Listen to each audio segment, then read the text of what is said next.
Okay, so I'm going to be entertaining this question. I just discovered this question on Instagram. If you have any problems, go to Instagram at gangsterphilosopher, send your problems there. Is success the best revenge? Because it's generally agreed. It generally makes sense as well. In a very story form, it starts with pain and it ends with victory. Somebody has wronged you and it ends with you winning. So this quote, in a narrative sense, because humans love narratives, we love story form based narratives, loss, victory. So we like this quote. Is basically looking at something or some human being who was terrible to you and making them the primary motivation of, oh, I'm going to be successful because I have to prove this human being wrong. Is this a good motivation? This is a very good question. One, do you really think a source, let's call it A, which is a source of a lot of pain, lot of hurt, harm, bad memories, negativity may lead you to overthinking from time to time, or was something that already pushed you into depression, which took you a long time to come out of? Because we're thinking revenge, which means our hurt was very strong, impactful. It was something that shook you from the inside. The question then becomes, can you progressively, continuously, every single day, also gain motivation from something, the memory of which is a source of great pain? It's a tricky business. Like, I remember it and it just pains me. There's a point where I might also go into overthinking for 30 minutes where I'm just like, because I revisited that thing. So it's not like it'll just be quietly off the moment I remember it. No, it's going to linger. So I'm thinking about it. And let's just say 30 minutes, I actually think about it. And then I'm like, okay, now I'm going to work because of that. Again, the question comes, can you make that transition? Is that transition psychologically possible? Is that transition very feasible? Is that transition going to have, or is this process going to have a long-term impact on your mental health? Because you're doing this every single day. To retain some sort of motivation, you have to go through this fucking 30 minutes or even an hour of overthinking, this deep negative feelings, this deep feeling of emotional hurt. You have to go through this every single day just so you're motivated to work.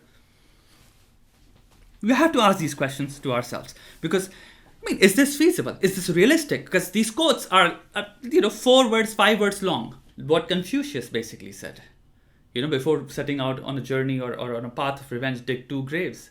He's sort of implying the same, that because it's not just that you're going to hurt them. In this hurt, in this continuing feeling of revenge, you hurt yourself every single day. The more you keep it alive, the more you're causing sort of a self-death as well. I don't want to use that word, so I'm just going to use death. Second question, I have to become great. For that, then this pain has to stay consistent. It has to stay alive. What if, let's just say 2 weeks later or even 3 days later, it's just not that strong? It becomes mild. It's just not there. The severity of it is not there. You try to go back and you try to think of that incident. And it's like, well, my emotional sort of constitution has changed. All these dynamics are now telling me that it doesn't hurt anymore. What will you do then? Longevity. Is this sustainable? 3, the topic of motivation. Let's talk the psychological basis of motivation. The motivation that works very well is intrinsic motivation. So I'll explain intrinsic motivation as versus extrinsic motivation to you. For example, you are in a class. Okay, I don't care, whichever subject you have, let's choose that. And there's a girl that you like, and you're like, oh, I like this girl, I want to impress her. And if you do well in this subject, she will be impressed by you. Let's just put this, okay? There's another person in the class who really loves this subject. Who do you think will do better? The person who's intrinsically motivated in the sense that when they wake up and whenever they open the book, at whichever time of the day, they're in. They love it. They want to read more. On the contrary, not just what is in the book. They read outside of the book. They read articles. They actually read new books or different books on the same subject. They love it. This is intrinsic motivation. Intrinsic motivation is something that comes from the inside. Basically, the supply of it is endless. External motivation or extrinsic motivation of the kind called revenge as well. How can it really make you sit and look at some course material? And I need to specify this. Everything is education in life. I want to be a millionaire. I want to be this or that. I want to be very rich, or I want to be wealthy. I want to be self-sufficient. I want to be self-employed. I want to be stable, financially free. You are doing something. So education, do not mistake it for something with academic limitations only or academic constraints only. No, I'm not talking just about a degree. Doesn't matter what it is. Business, self-employment, freelance, skill, you will have to start with educating yourself on it. So education is everywhere. Even presenting yourself, even sitting in front of people you want to pitch your ideas to, you will have to learn so many things. So education exists, it's pervasive. The extrinsic motivation is, revenge. Do you really think that revenge can make you interested in studying this particular thing?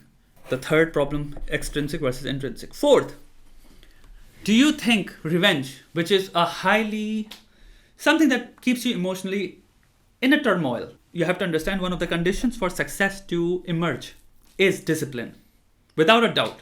And it's one of the strongest conditions that you have to create in your life. If you want success and continued success and continuous success, you need discipline. You need a system. That's what discipline is, by the way.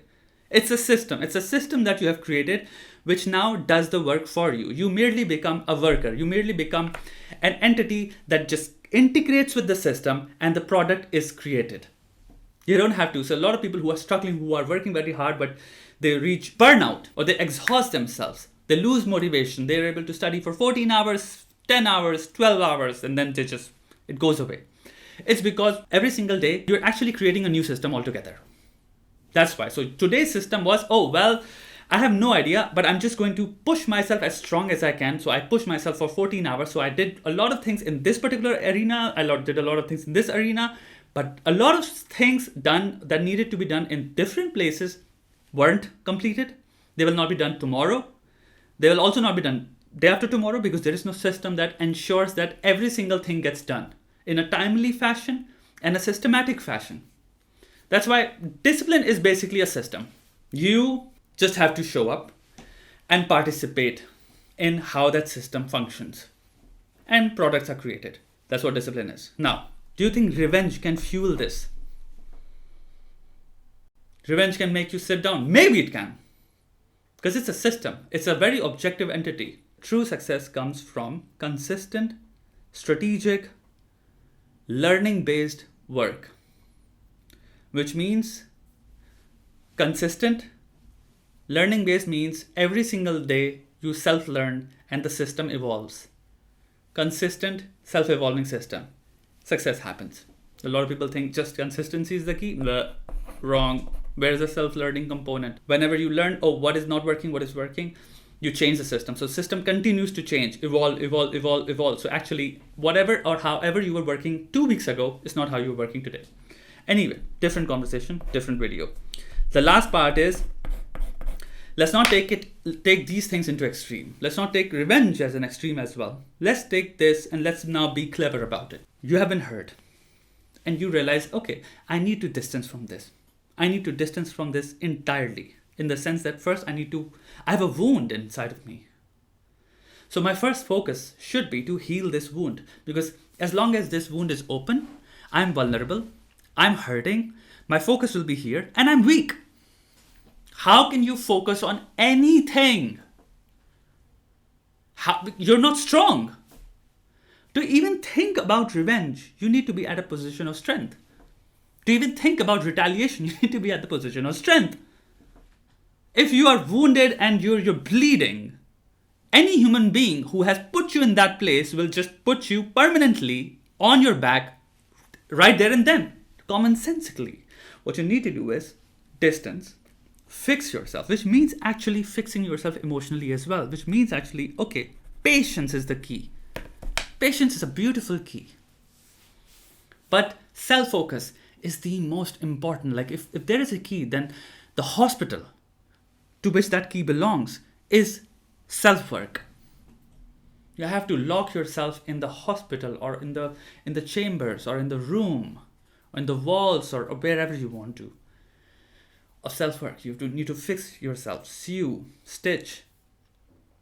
Give yourself medicine, give yourself nutrition, give yourself food, give yourself warmth, give yourself, the environment, the conditions, the temperature, everything that your body requires to heal.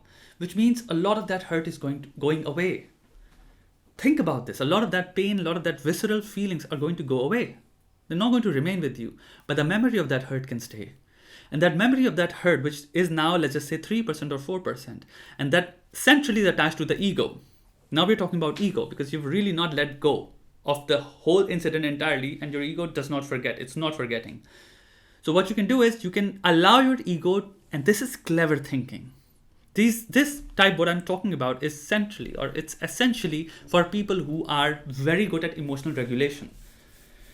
You're master at self-control, which means you don't let yourself just flow. You know how to keep things tight and together and informed and organized. So you allow 3% or 4% cognizance to be attached to that thing. So whenever you feel like, today I'm bored. Today I'm yawning. Today I'm not sort of in. I don't feel that much motivation to do this thing well. Then you remind and you attach 3% or 4% of that why, and you take it from there. This is also something that you can apply in competition. You should never enter in toxic competition. You should never enter in an emotional competition, because emotionality is something, it's basically completely brings chaos into your system. Immediately. That's what emotionality does. The moment you're emotional about something, you don't know where your brain is going to take you, how many hours it's going to take you, how your mood is going to devolve, or where it's going to go to. So what you need to understand this is that, I need to keep it in the arena of logical thinking, where I use it as a spark for the fucking dynamite that I'm about to blow, that I'm about to set up. So how do you see it? The revenge is seen as, a memory. I'm not hurt by that memory. But thank you for this. Thank you. And I'm going to now use this to further myself. I don't want to go back to you. I have moved on from you. I've healed myself. If I'm emotional about this, I haven't still healed myself. I need to again take time, and I need to focus completely on moving on. It'll be very hard. Don't fucking fictionalize this shit. Don't think this is a movie that you're just going to sit and I am, and I'm going to work now consistently. Let's just say you're studying fucking neuroscience, right? She fucking hurt me. Ugh, okay. So the mind, there's midbrain, forebrain, okay, thalamus, really. This information is just going to come easily to you when you're emotionally clouded and obviously hurt, disturbed. Those two things I don't think can really synthesize or work collaboratively. And that's it. You need to be focused on the shit that you're doing. And for that to be focused, you need to be out of all of those things, all the other things, all the distractions, all the emotional, whatever it is, the connections. In that particular moment, you need to be zoned in or tuned in. And that can only happen once you're free. So use it as a memory. When you succeed, whether you want to go back, you want to show off, you want to make sure that they know, it does not matter, because you actually have moved on. You don't care about them. You don't value who you are on the basis of how they see you or what they think of you. Those things are done, and you shouldn't. See, this is the toxic side of fucking revenge and emotional hurt and all of this, where you sort of reduce yourself to a human being or a particle that is completely dependent on the viewership or the view of this particular thing. This human being, whoever it is, this entity, this party, they sort of control you, and you want to defeat it. It's not a dragon. It's a self-created monster. You have become a slave to a fucking being, and you're thinking, one day I'm going to prove it to you, master. What if they don't care? What if who you are talking about is essentially a fucking psychopath? Psychopathy is a trait. Not talking about the movie Psychopaths. In psychology, psychopathy is a trait. A person who is very high, let's just say, in trait psychopathy will not give a fuck. No matter how well you do in your life, they'll just be like, okay, good for you. Can I manipulate you today as well? Oh wow, you're still at the center of the palm of my hand. Because you care so deeply and so much that you've transformed your entire fucking life for my approval? They'll only see it as an opportunity to fuck with you again, to control you again. Because they know they've got you right here. To them, what you have done, what you have made wouldn't matter. Psychopaths, if you study about them, psychologically, they're constant fuck-ups. Exceptionally well in manipulating people. They do exceptionally well in starting things. But then they fuck it all up. They're highly self-destructive. They'll be very happy to know that you still are deeply involved in them. I don't think on YouTube, there are very few people who are talking about these things with nuance, We're talking about these things in the breath that time and life is slow, that thought is powerful, that sensibility is supreme. You need to measure that and you need to live by this. A lot of motivational videos are all about like, oh, did somebody wrong you? Did somebody wrong you? Prove them wrong. You really think that's very sustainable? You are highly vulnerable to falling into a deep depression because of these things, this series of hurt. That, oh, I will not fall into depression and I will continue to continuously maintain motivation as well. Of course not. It's a high chance you will fall into depression.